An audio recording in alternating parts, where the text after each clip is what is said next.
به نام آن که وجودم ز وجودش شده موجود. سلام و صد سلام، عرض ادب. آقا انتظارا به پایان رسید. اون شبی که همه منتظرش بودیم بالاخره فرا رسید. در کمپین بزرگ حامد تبریزی هستیم. چه مهمونای خفنی داریم، چه کارهای خفنی بخوایم انجام بدیم. وای وای وای امشب چه مهمونایی داریم. مهمون که چه عرض کنم، اینا میزبانم، مهمون برنامه خودشون هستن. من بگم؟ بفهمید. اجازه دارم؟ بله. پرچمش داره بالای برج میلاد بندری میزنه آقا. جناب آقای حامد تبریزی و مهدی تبریزی. آقا بزنید به افتخارشون. آقا خیلی مخلصم، ارادتمندیم. آقا اینجا کاملا بهداشتی هم، اگه با اجازه شما اگه سلام علیکی است با هوادار طرفدارا بفرمایید. بفرمایید. من سلام عرض میکنم خدمت همه عزیزایی که دارن ما رو نگاه میکنن. بعد تنها شبی هستش که به صورت جدی در خدمتتون هستیم و خود واقعیمون رو میخوایم به شما نشون بدیم. خدا بخیر کنه آقا. آقای حامد خان، من سلام عرض میکنم خدمت شما و بینندگان عزیز. خیلی مخلصم در خدمت شما هستم. سلامت باشین آقا. خیلی مخلصیم ما. عزیز شما باشید. یعنی من واقعا در پوست خودم نمیگنجم. فکر نمی‌کردم یه 10 متری حتی پروتکل رعایته. خیلی مخلصم. عزیز شما باشید. آقا خوش اومدید به برنامه خودتون. خوش اومدید عزیز من. آقا یه بیوگرافی بریم از خودتون. ببخشید ما اول با این شروع کنیم. من مهدی تبریزی، متولد 24/1369،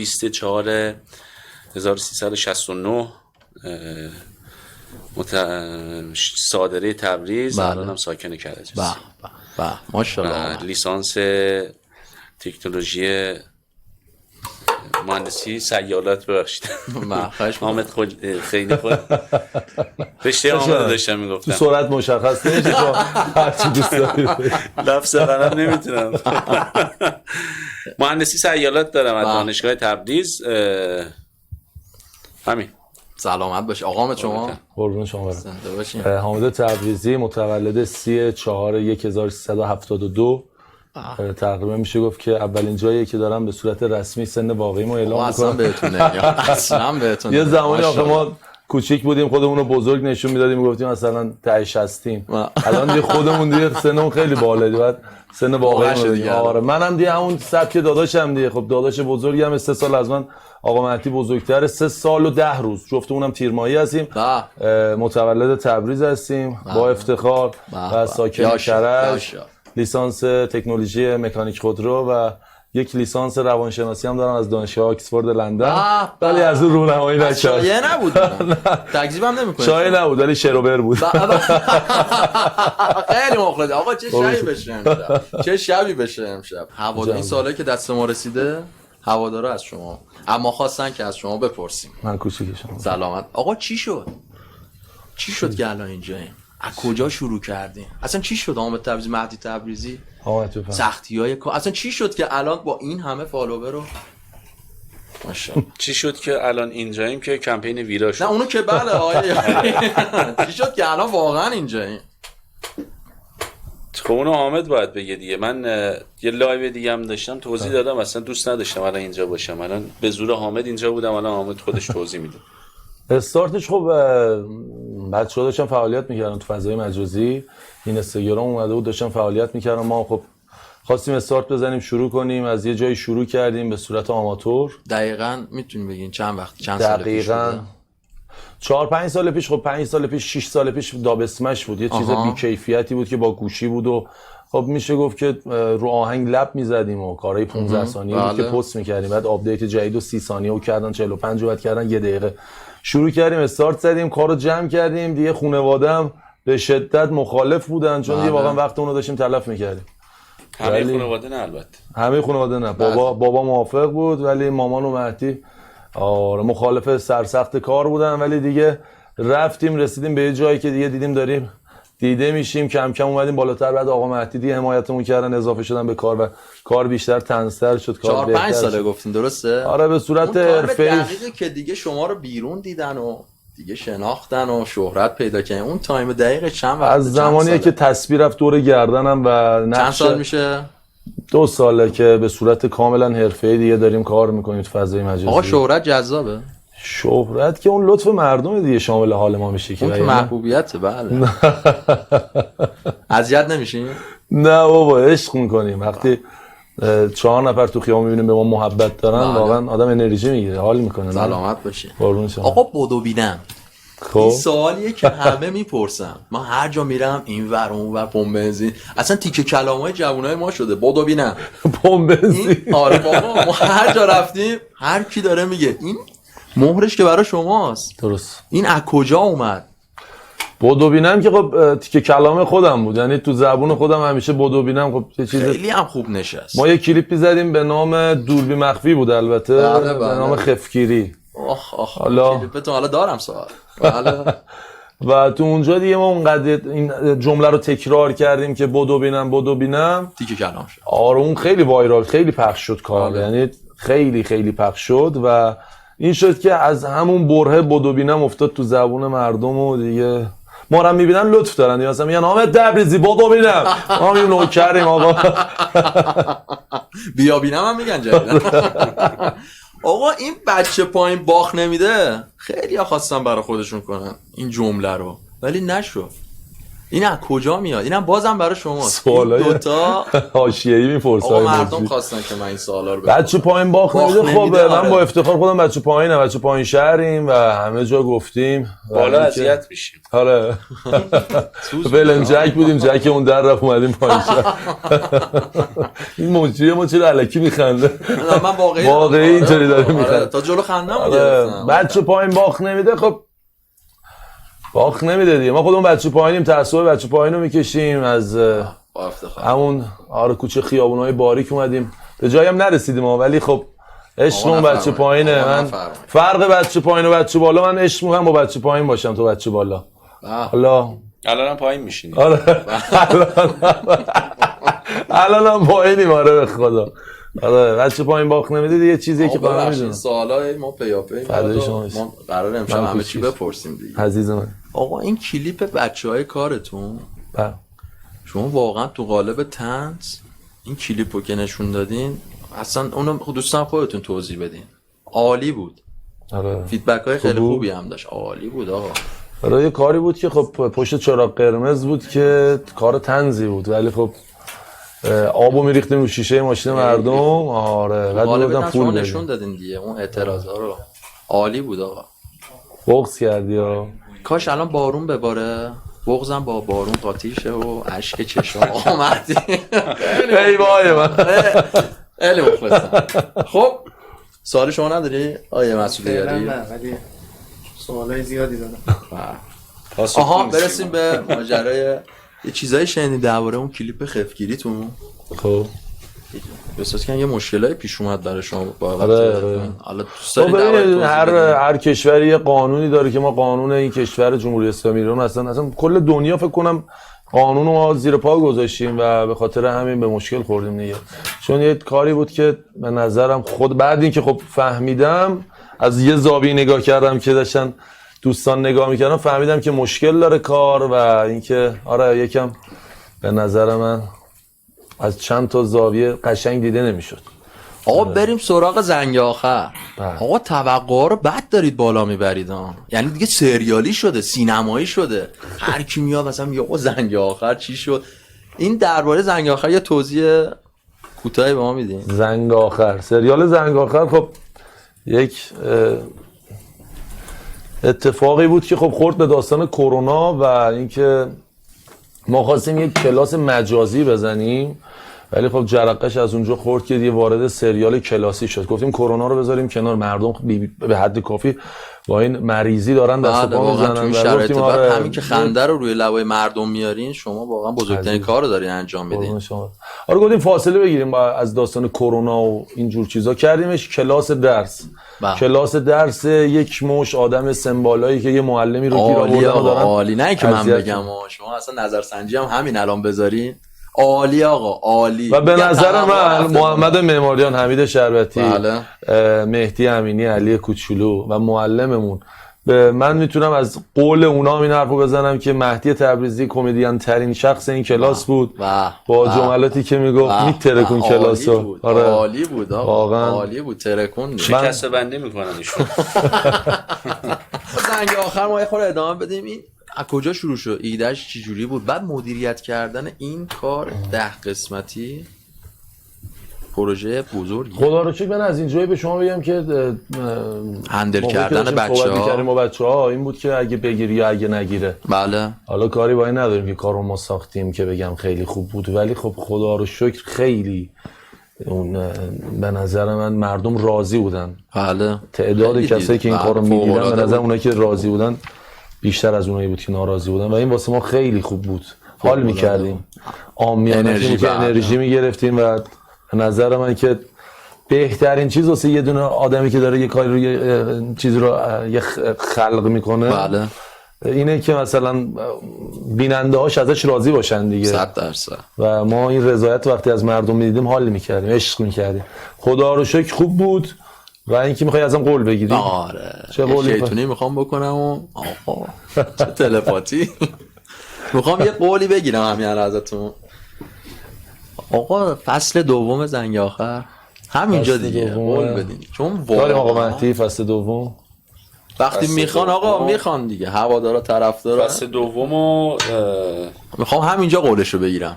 در حال فیلم نامه نویسیم. به به به قوی بود نه؟ به به آقا همون زنگ فصل اول زنگ آخر رو فرض کنین همون تیم هستیم، حالا قوی ترم میشه. به قوی ترم میشه، خیلی از فصل یک بهتر و قوی تر میخوایم. آقا دیگه چی میخوام؟ قولشو همین الان مهرشو زد، تایم قولشو گرفتیم. منم این حرف رو اینجا با یه قول اجازه از آقا مهدی تبریزی این حرف رو اینجا میتونم به صراحت بزنم که جوری فصل دوم قوی خواهد بود که فصل اول اصلا از ذهن همه بره. آقا به و به آقا آریو بند چی سرمون اومده باز در دل من تو اشتباز یکی دیگه تو دلش دلم درست همونی که دل من میخواد. چی سرمون اومده باز در دل من تو اشتباز یکی دیگه تو دلش دلم درست همونی که دل من میخواد.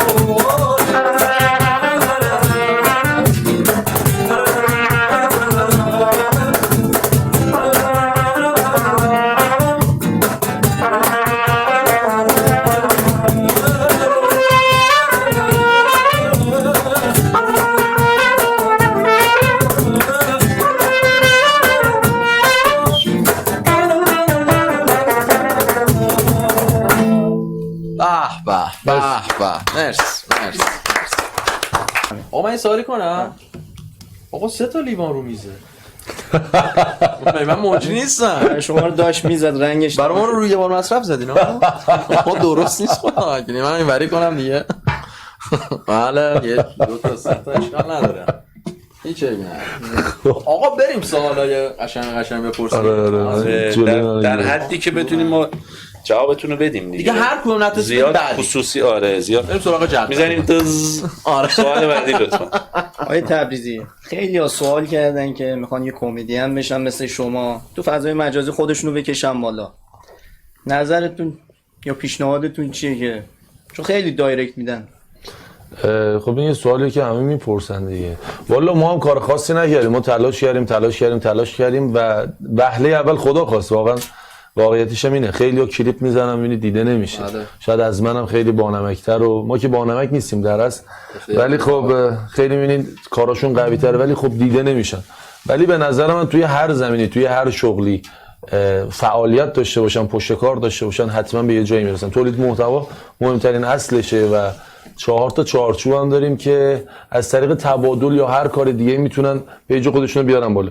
شرکت ویرا مدیا یکی از اون پله‌های آقای یاری هم تبلیغات کار شما رو کنم. آره واقعا ببینید به نظر من حالا از شوخی گذشته ما الان میتونم 180 اینجا بگم 180 تا شد. 180,000 دنبال کننده واقعی رو ما تونستیم به کمک خدای بزرگ شرکت ویرا و شما دوستانی که ما رو دارین نگاه میکنین توی 3 روز به اسپانسرامون بدیم. کسی که خب اسپانسر میشه بیشتر دیده میشه دیگه، درسته؟ و یه هزینه‌ای رو میکنه تا کارش، کسب و کارش، یا کسی که حالا میخواد دوست داره توی زمینه واین یا حالا توی کسب و کارش دیده بشه، از این طریق میتونه دیده بشه و دنبال کننده های خودش رو ببره بالا. این یکی از روش‌هایی که من پیشنهاد میکنم و میتونیم از اینجا قول اینو بدیم که چون خیلی سریع کمپینمون جمع شد و به روز قرعه کشی رسیدیم، میتونیم بگیم که کمپین دوممون هم به زودی خیلی درخواست داشتن که تو کمپین قبلی چون ظرفیتمون پر شد یه نتونستن شرکت کنن، ولی برای کمپین بعدی گذاشتیم که دوستانی که نتونستن شرکت کنن بیان تو این کمپین باشن. قیمتش هم خیلی مناسب تر از کمپین‌های دیگه است. درست. آره یکی از روش‌هاش اینه که توی کمپین ویرامدیا شرکت کنن و دنبال کننده واقعی بگیرن و دیده بشن و مهمترین اصل این که شما بخواید کلیپ ساز بشین اینه که تولید محتوا کنین و توی اون زمینه‌ای که می‌خواید فعالیت کنین نو باشین، جدید باشین و کسی اون کارو نکرده باشه. و به نظرم بهترین مشاوره‌ای که میتونم بدم همینه. یه سوسماس اینجا داشت ولی آقا خیلی ببخشید آقا خیلی رسمی شد. شما همیشه اینقدر جدی هستی آقا؟ تو جاهایی که باید جدی باشم الان جاشه؟ الان ما انتظار داریم. سر شوخی رو انگار می‌خوایم باز کنیم. آقا من میتونم شما رو آقا صدا نکنم؟ خانم می‌خوای؟ نه جان. اما آقا حامد تبریزی، مهدی تبریزی میتونم؟ بله. تبریزیش هم میتونم نگم، حامد و مهدی تا کجا میتونم راحت باشم؟ همینجا زیاد. من گفتم تا اونجایی که من میتونم راحت باشم شما به من بگین. نه تا همینجا میتونی راحت باشی. این کتا رو نگاه نکن که تنها. خواهش میکنم همونو میگم واسه ترجمه. خیلی رسمی. آقا بریم یه سوالای مشکل رو از این فاز در بیان، یه خورده رسمی شد و این سوالایی که به ما گفتن شما بپرسیم. ما هم اینجا مسئولیم. آقا دوست داریم به کجا سفر کنید؟ من دوست دارم به سفر قطر کنم. جدی؟ بیشتر به قطر سفر این سوالا چون سوالای زیادی داریم در حد همون یه جمله. عجیب ترین چیزی که تا حالا خوردین چی بوده؟ شما چی خوردی؟ من 2 شب پیش استرگانوف. جدی؟ به خدا خیلی غذا خوبیه. رو خوبیه. مسخره می‌کردم، هر چی میگفتم که من بیتسوستانوف می‌خورم. بعد پریشب خوردم، خیلی مزخرف بود. خوب نبود نه؟ خیلی مزخرف بود، خیلی به خدا. پیشنهاد نمی‌کنم. تخم مرغ از اون خوشمزه‌تر. بهترین جایی که سفر کردین کجا بوده؟ بهترین جایی که سفر کردیم همه جای ایران خوبه ولی تبریز یه چیز دیگه است. به نظر من. پس غذای مورد علاقتون رو گفتین یا مهدی ها؟ اونم چی بود؟ استرگانوف که اونم زیاد ارتباط باش برقرار نکردین نه؟ یومورتا از اون بهتره. آقا بد غذایی چیزی که سوال میکنن دیگه. نه والا. چه غذای بدت میاد؟ از سنگ نرم‌تر باشه. هر چی باشه میخوردم. به ایدئال. به تبریزی‌ها میگن آشپزخونه‌شون خیلی قشنگه. خب همش در حال خوردنی. به مهمون نواز. قربون شما. این جلوی منو گرفته این جایزه. آقا از بچگی دوست داشتین همین کاره بشین یا اصلا دوست داشتین چی کاره بشین شما؟ من رشته‌ای که خب تحصیل کردم هم من هم داداش اجبار خانواده بود که خب تحصیلات داشته باشیم دیگه. یه چیزیه که خب مرسومه تو خانواده. واقعا من درخواستم اینه که هیچ موقع به بچه خودتون نگین فلان درسو بخونین، درس بخونین، پسر فلانی درس بخونه. خب حالا خانواده ما پدر مادری داشتیم که مثل پدر مادر همه مهربون و بالاتر. یعنی شما میگفتی من هنر خانواده نه خب ببین نه هنر من چیزی نگفتم. خب من اصلا شاید اگه پدر مادرم بهم اجبار نمیکردن خب خودم یه رشته دیگه انتخاب میکردم. خب بله. ولی خب من همون دوستش چیکاره ریخته. خب من تئاتر کار کردم. آره تحصیلات مقطعی داشتم تو تئاتر ولی خب جان مقطعی تحصیلات بابا من میخوام من خودم گفتم سوال از من بپرسید چی میخوام جواب بدم خندیدم. آره من مادرم میگفت دوست دارم دکتر بشی. واقعیت من این بود. من پزشکی خوندم، تجربی خوندم دوم دبیرستان و 6 تا تجدید آوردم. بعد پس پایه قوی داشتین های. کتکی که بابام خوردم اگه تو لایف داره میبینه خیلی بد زد. ما رزمی کار میکردیم، بعد حیاتمون ویلایی بود، خونه بعد چوب و فلان اینا همه چی بود. از بیرون اومدیم سوار دوچرخه شده بودیم، از روی این خیابون رو تازه رنگ کرده بودن، از لابلای اونا اومده بودیم. بعد پدر مادرم با خب دارم صحبت من رشته کلام میپره ویرام ادیا حلال اصول پشت سرمون داشتن می اومدن. رسیدیم خونه، نگو مادرم گفته که 6 تا تجدید آورده. رسیدیم زمین سازی کرده بود یه در واقع. میگم رزمی کار کرده بودم، منم بدنم آماده. بعد آره میزد قشنگ دفاع میکردم، همه رو ساق و چپ و راست آرنج و فلان همه رو پود میکردم تا رسید به یه وسیله‌ای که تلمبه بود. دوچرخه داشتیم، تلمبه تو حیاط بود. اینو بلند کرد، دفاع کردم افتادم. بعد تو کمر و فلان آره دوم نمیتونستم بلند شم. بعد با هم گفت مهندس شو پسرم.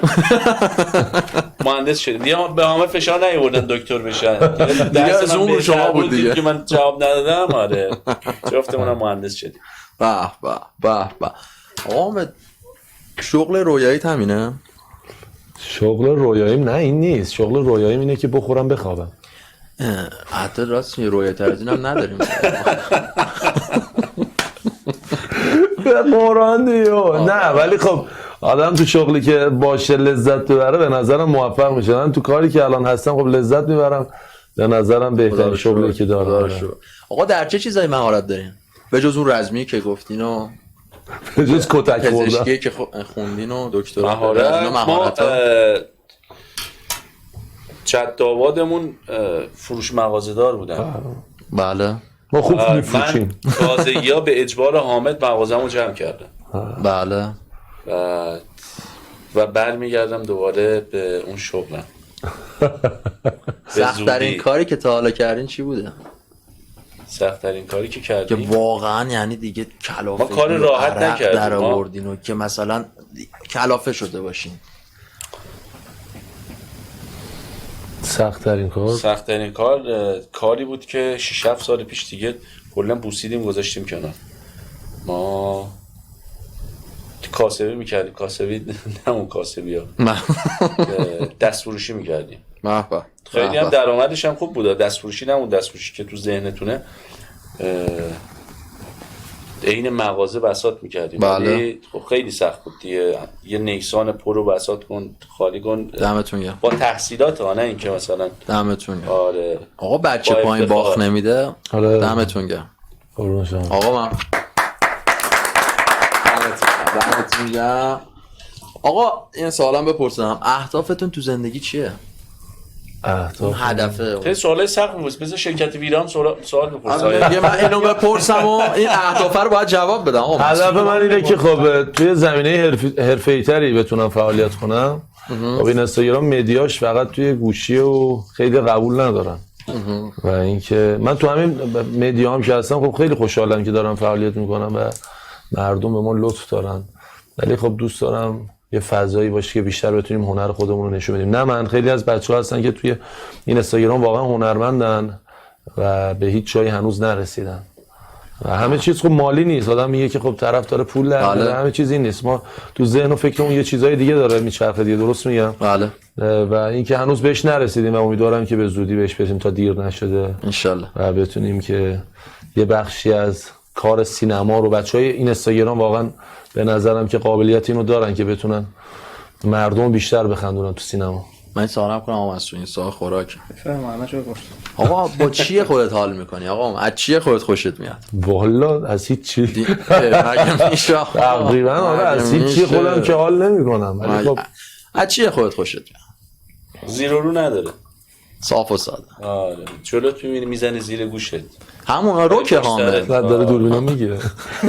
نه روک بودن قشنگه آیا آره پشت سرت. خب میگن زبونت نیش داره ولی خب من حرفمو روک میزنم.